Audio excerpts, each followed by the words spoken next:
শুরু হলো বাগোড়াতে আমাদের দ্বিতীয় দিন।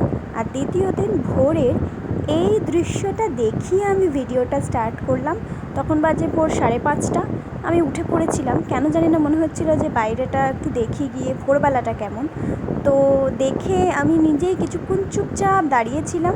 তারপরে ভাবলাম যে না, এটা তোমাদেরকেও তো দেখানো উচিত, তাই তোমাদের সাথেও শেয়ার করব বলে এই ভিডিওটা আমি তখন ক্যাপচার করেছি। জাস্ট দেখো, তখনও সূর্য ওঠেনি আর কি, 5:30 বাজে। কী সুন্দর যে লাগছিল না নিস্তব্ধতা, দেখো।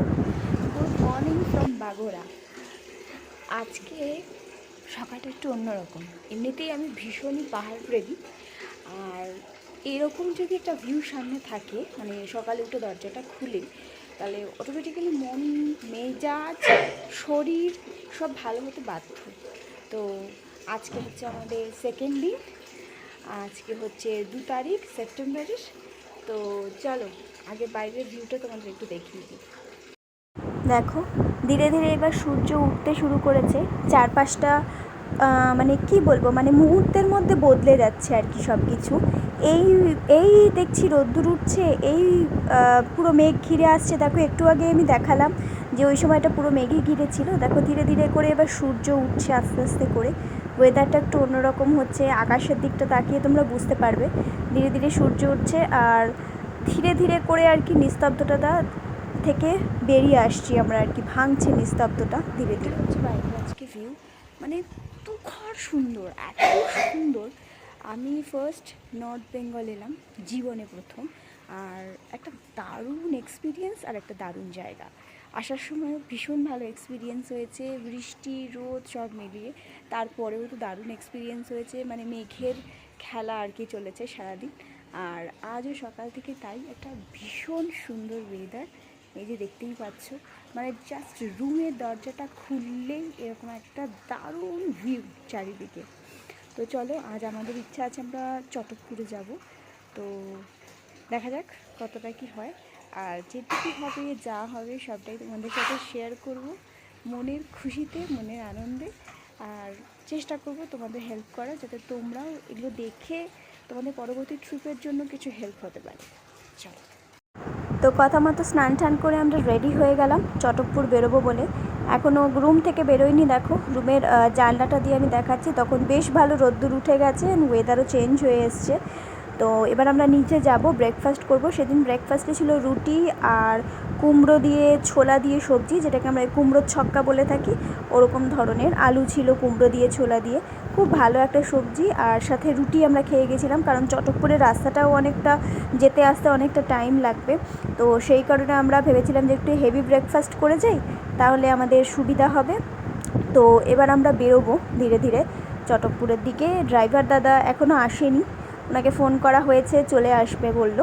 তো এবার আমরা নিচে গিয়ে ব্রেকফাস্টটা সেরে ওনার জন্য ওয়েট করব। আর বাইরের ভিউটা আবার চেঞ্জ হয়ে গেছে, সেটা আবার তোমাদের একটু দেখিয়ে দিলাম। দেখো, আমরা চটকপুরে বেরিয়ে গেছি। চটকপুরের রাস্তাটা কিন্তু ভীষণ খারাপ, কারণ এই রাস্তাটা ওরা ঠিক করে না, আগেই বললাম। কারণ এই রাস্তাটায় না বেশিরভাগই এই দুপাশের যে জঙ্গল, এই জঙ্গলের ভীষণ তোমার মানে প্রচুর পশু পাখি থাকে। লেপার্ড আছে, ভাল্লুক আছে, হরিণ আছে। এই রাস্তাগুলো যার কারণে আর ওরা ঠিক করে না, এটাই লোকাল লোকেরাও বললো, ড্রাইভার দাদাও বললো। তো এই যে দেখো, তখন বেশ ভালো রোদ্দুর উঠে গেছে, পাইন ফরেস্টের ফাঁক ফাঁক দিয়ে রোদ্দুর উঁকি মারছে। আর একটা অসাধারণ জায়গা থেকে আমরা যাচ্ছি।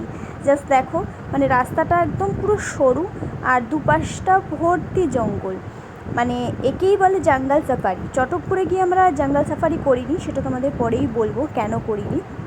কিন্তু আমরা যেতে যেতেই যে রাস্তাগুলো পেয়েছি না, মানে এত সুন্দর রাস্তার ভিউ, এত সুন্দর রাস্তার কি বলবো, মানে চারপাশের সবটা দেখে না তখন আর আমাদের ওই জঙ্গল সাফারির কথাটা আর মাথাতেও আসেনি।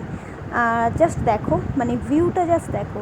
আর এই পাইন ফরেস্টের ফাঁক ফাঁক দিয়ে যখন রোদ্দুরগুলো পড়ছে না, মানে অসাধারণ সুন্দর লাগছিল। এই রাস্তাটা যে খারাপ সেটা আগেই ড্রাইভার দাদা আমাদের বলে দিয়েছিল, তো আমরা প্রিপেয়ারে ছিলাম যে রাস্তাটা খারাপই হবে। কিন্তু যেহেতু ওনার হাত ভীষণ ভালো ড্রাইভিংয়ের, তার কারণে আমাদের সেরকম কোনো সমস্যা হয়নি।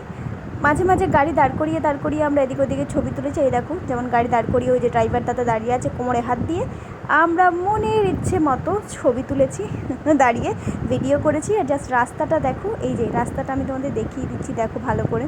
এরকমই কিন্তু রাস্তা, মানে ঢকর ঢকর করতে করতেই যাবে। কিন্তু যারা অ্যাডভেঞ্চার প্রিয়, যাদের ভালো লাগে জঙ্গল বা পাহাড়, তাদের কিন্তু ভীষণ ভালো লাগবে, এই ব্যাপারে আমি গ্যারান্টি দিয়ে বলতে পারি। তো এই বলতে বলতেই আমরা চটকপুরে চলে এলাম। চটকপুর পৌঁছে গেছি। তোমরা তো দেখতেই পেলে আসার রাস্তাটা ভীষণই খারাপ, কিন্তু যারা অ্যাডভেঞ্চার প্রিয় তাদের জন্য ভীষণ ভালো। মানে আমার ভীষণ ভালো লেগেছে, মানে একদম অন্য রকম একটা এক্সপিরিয়েন্স, অন্য রকমের রাস্তা। তো এবার আমরা চটকপুর ভিউ পয়েন্টটায় যাব। হ্যাঁ, ওই যে দেখতে পাচ্ছ জঙ্গলটা, ওটাই হচ্ছে পিছনে সাফারি করার জন্য যে জঙ্গলটা, বাট ওটা এখন আনফর্চুনেটলি বন্ধ, 15 তারিখ থেকে খুলবে। তো আমরা ওটায় যাচ্ছি না এমনিতেও, বিকজ আমরা যে রাস্তা দিয়ে এসছি না, ওটাই জঙ্গল সাফারি আমাদের হাফ হয়ে গেছে। আমরা হরিণও দেখে ফেলেছি, যেটাকে আমি হয়তো ক্যাপচার করতে পারিনি, কারণ এত গাড়ির আওয়াজ, মানে চট করে বেরিয়ে গেছে, যেটা হয়ে থাকে আর কি। তো চলো এবার আমরা চটকপুর ভিউ পয়েন্টটা চাট করে তোমাদের। তো দেখো, চটকপুর ভিউ পয়েন্টে ওঠার এটাই রাস্তা, শুরু থেকে দেখাচ্ছি তোমাদের। এটা হচ্ছে একদম নিচ থেকে অনেকটা ওপরে উঠতে হবে, আমি পুরোটাই তোমাদের দেখাবো। তো জঙ্গল সাফারির কথা যেটা বলছিলাম, যে ওটা ওদের 15ই সেপ্টেম্বর থেকে ওপেন হবে। বাট আমরা আসার সময় না, মানে দুপাশে রাস্তাটাই এত জঙ্গল ছিল। আর যেমন বললাম, আমরা একটা হরিণও দেখেছি, আর একটা মিথুন গাই যাকে বলে আর কি, সেটাও দেখে নিয়েছিলাম। কিন্তু মানে দুর্ভাগ্যক্রমে কোনোটাকেই আমরা ক্যাপচার করতে পারিনি, কারণ এত তাড়াতাড়ি চলে গেছে। তো সেটা আমরা চোখে ক্যাপচার করেছি, ক্যামেরাবন্দি আমরা করতে পারিনি। এই যে দেখো, আমরা ধীরে ধীরে উঠছি। এরকমই কিন্তু ধাপে ধাপে রাস্তা কাটা আছে, কিছু কিছু জায়গায় রাস্তা কিন্তু পাহাড়ি বাড়িগুলোর ঠিক মাঝখান দিয়ে ওটা তোমাদের আরও বেশি ভালো লাগবে, মানে আমার তো আরও বেশিই ভালো লেগেছে। আর এই ওঠার সময় দেখো দুপাশে ভর্তি জাস্ট জঙ্গল একদম। আর যেহেতু বৃষ্টির মরশুম, বৃষ্টি হয়েছে, চারিদিকে শ্যাওলাও পড়ে আছে, তো খুব সাবধানে পা টিপে টিপেই আমরা উঠেছি। কিছুটা উঠেছি, কিছুটা দাঁড়িয়েছি, কারণ এক নাগাড়ে ওঠা যাচ্ছিল না অনেকটা রাস্তা। যদিও আমি আমার ওজনের কি বলবো, মানে ওজন কম হওয়ার কারণে পাই করে বেশ খানিকটা চড়েছি, কিন্তু বাকিরা একটু দাঁড়িয়ে উঠেছে, কারণ বাকিরা সবাই আমার থেকে একটু ওজনে বেশি, যেটা বলতে হয়। তো যাই হোক, এই করে আমি বেশ খানিকটা গিয়ে দাঁড়িয়েছিলাম, বাকিরা তারপরে ধীরে ধীরে উঠেছে। দেখো, ওই দেখো আমাকে দেখতে পাচ্ছ, আমি বেশ খানিকটা গিয়ে দাঁড়িয়েছিলাম। ঠিক এরকমই রাস্তা, মানে দুপাশটা ভর্তি জঙ্গল, আর মাঝখান থেকে এরকম সরু রাস্তা, কোথাও আবার ধাপে ধাপে রাস্তা কাটা, এরকমই। তো এই যে দেখো, মাঝখানে আবার একটু গর্তও আছে, এরকম ধরনেরই কিন্তু রাস্তা। তো এরকম রাস্তা দিয়ে যাওয়াটার এটা একটা অন্যরকম এক্সপিরিয়েন্স। ওই দেখো, পুরোটাই উঁচু, অনেকটা উঁচুতেই আমাদের উঠতে হবে। তো ধীরে ধীরে অপেক্ষা করে উঠে, এই যে তোমাদের যেমন বললাম, ওই দেখো প্লাবন কতটা নিচে দাঁড়িয়ে আছে, আমরা ওই নিচ থেকেই কিন্তু উঠতে এসেছি, আরও নিচ থেকে উঠতে এসেছি, আর অনেকটা ওপরে যেতে হবে। তোমাদেরকে যেরকম বললাম, যে দেখো ছোটো পাহাড়ি বাড়ি, এই দেখো পাহাড়ি বাড়িগুলোর এই যে গায়ে লেগেই কিন্তু রাস্তা, ওদের পুরো বাড়িগুলোর গায়ে লেগে রাস্তা। এটা একটা অন্য রকমের এক্সপিরিয়েন্স। তোমরা এই দেখো, ছেলে উঠছে, দেখো ঠিক বাড়িগুলোর মাঝখান থেকে মানে পাশ থেকে রাস্তা আর কি। এটা তোমরা নিজেরা না দেখলে বুঝবে না। এই দেখো, এখানে আবার এরকম পাথর কাটা আছে, এখানে কিন্তু কোনো ধাপ করা নেই। তো যদি কোনো বয়স্ক মানুষ থাকে তো আমি বলবো অ্যাভয়েড করতে, কারণ তাদের পক্ষে ওঠাটা খুব মুশকিল। বাট যারা ইয়াং আছো আর অ্যাডভেঞ্চার প্রেমী আছো, আমি তো বলবো তাদের ডেফিনেটলি যাওয়া উচিত, কারণ ভীষণ সুন্দর জায়গাটা, ভীষণ সুন্দর। কিন্তু অবশ্যই জলের বোতল সাথে নিয়ে যেও, কারণ অস্বস্তি হয়তো হতে পারে, কারণ অনেকটা উঁচু রাস্তা তো, বা হয়তো জল তেষ্টাও পেতে পারে। এই দেখো, বেশ খানিকটা উঁচুতে একদম উঠে যাওয়ার পরে দুপাশটা এরকমভাবে ইসে করা, বাঁশ দিয়ে বা গাছের ডাল দিয়ে আর কি দুপাশটা, গাছের ডালই, বাঁশ নয়, গাছের ডাল দিয়ে দুপাশটা ব্যারিকেড টাইপের দেওয়া আছে। ওই যে দেখো, অনেকটা উঁচুতে উঠে যেতে হবে। আমরা একটু ভয়ে ছিলাম, যেহেতু বর্ষার কাল আর এত জঙ্গল, জোক না ধরে, এটাই একটা ভয় ছিল আমাদের। কিন্তু যাই হোক, ভগবানের কৃপায় জোক ঠোক কিছু ধরেনি, আমরা ভালোভাবেই উঠেছিলাম। তো উঠে দেখাচ্ছি কতটা কি ভিউ দেখতে পেরেছি, কিন্তু জাস্ট মানে তোমরা মানে জাস্ট দেখো যে রাস্তাটা কতটা সুন্দর, মানে এরকম রাস্তা, সেটাও যে এত সুন্দর হতে পারে, মানে সেটা কল্পনারও অতীত। আর সামনের শুধু সিনারিটা দেখো, মানে সামনের দিকটা শুধু দেখো, মানে এই যে মেঘ পুরো ঢেকে আসছে ওই জায়গাটা, এটা একটা দারুণ ব্যাপার। এটা আমি ঠিক মুখে বলে বা ভিডিওতে তোমাদের এই দেখো পুরো দুপাশটা একদম মেঘে ঘিরে ফেলেছে আমরা যতক্ষণে ওপরে উঠেছি। তোমাদের দেখালামই যখন আমরা বেরোচ্ছি তখন খটখট রোদ্দুর ছিল, পাইন ফরেস্টের ওখানেও কত সুন্দর রোদ্দুর ছিল, কিন্তু যখন আমরা ভিউ পয়েন্টের ওপরে উঠলাম তখন কিন্তু অটোমেটিক্যালি ফের আবার মেঘের দল খেলতে খেলতে আমাদেরকে পুরো চারিপাশটা দিয়ে ঘিরে ফেলেছে। তো আমরা সেরকমভাবে মানে কিছু দেখতে পাইনি ভিউ পয়েন্টে উঠে, কিন্তু এই যে মেঘের আনাগোনা এটা কিন্তু একটা অন্য রকমের ব্যাপার। মানে এটা জাস্ট ওই যে বললাম, এটা মুখে বলে বোঝানো যাবে না।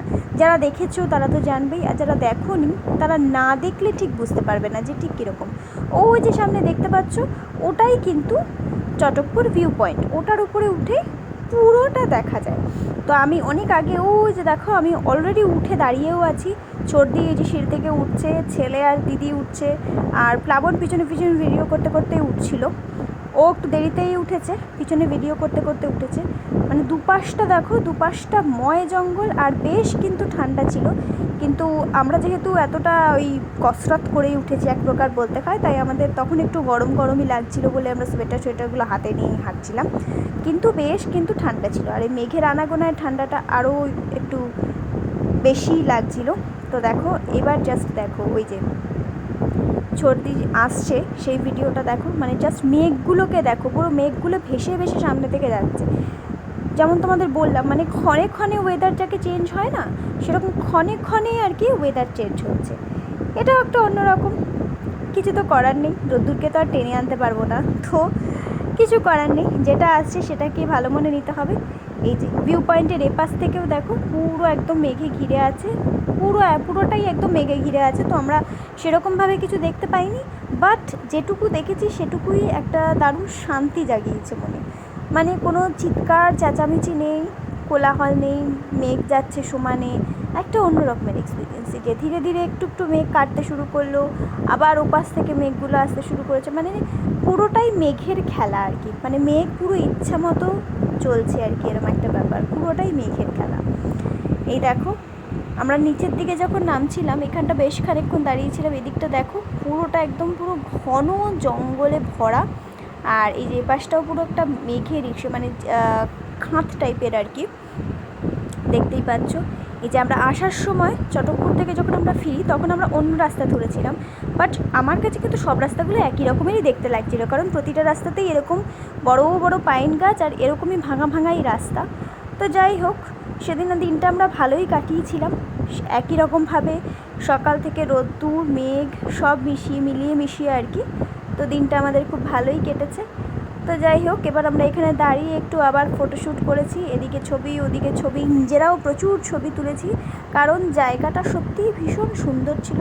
আর আমার সব থেকে বেশি ভালো লেগেছে, কারণ আমি না এত চিৎকার চেঁচামেচি এগুলো ভালোবাসি না, আমি একটু চুপচাপ থাকতেই ভালোবাসি। আর এই জায়গাগুলো ছিল পিন ড্রপ সাইলেন্স যাকে বলে সেই জিনিস। এই দেখো মেঘ কিন্তু তখন অলরেডি সরে গিয়ে বেশ রোদ্দুর আবার খেলা করতে শুরু করেছে। ওই দেখো সুন্দর চারিপাশটা রোদ্দুর একদম। এই দেখো আমরা চলে এসেছি আমাদের হোমস্টেতে। এবার হোমস্টেতে এসেও দেখলাম ততক্ষণে আবার মেঘ আসতে শুরু করেছে, এপাশ ওপাশ থেকে ঘন ঘন মেঘ। দেখো ছোট ছোট বাড়িগুলোর উপর থেকেও মেঘ দৌড়চ্ছে, মানে বেশ তখন আবার এপাশে ওপাশে মেঘ ঘিরতে শুরু করেছে, আর ওই আকাশে পড়ন্ত রোদ দেখা যাচ্ছে। দেখো মানে জাস্ট ভিউটা দেখো, আমি শুধু দেখেই গেছি, মানে আমি ভিডিও যতটুকু পেরেছি তোমাদের জন্য তুলেছি, আর বাকিটা চোখেই ক্যাপচার করেছি, কারণ মানে এটা যেটা চোখে আমি নিতে পারবো না সেটা ক্যামেরায় হয়তো আমি অত সহজে বন্দি করতে পারবো না। মানে যেহেতু প্রথমবার গেছি, পুরো মন ভরে জিনিসটা নেওয়ার চেষ্টা করেছি, আর যতটা সম্ভব চেষ্টা করেছি তোমাদের জন্য ক্যামেরা বন্দি করার, যাতে তোমরাও দেখতে পাও। দেখতেই পাচ্ছ দেখো বলতে বলতে রাত হয়ে গেছে, এবং রাত্রের ভিউটা জাস্ট দেখো, চারিদিকটা চুপচাপ, আর ওই টিম করে আলো জ্বলছে অতটা দূর, ওই একদম দূরেরটা ওনারা বলছিলেন দার্জিলিং, তারপরেরটা কালিম্পং, দেন একদম সামনেরগুলো কার্শিয়াং, এরকমভাবেই আর কি দেখা যাচ্ছিলো। তো এই করতে করতেই আমাদের সেই দিনটা কেটে গেল। নেক্সট ভিডিও আসছে তাড়াতাড়ি।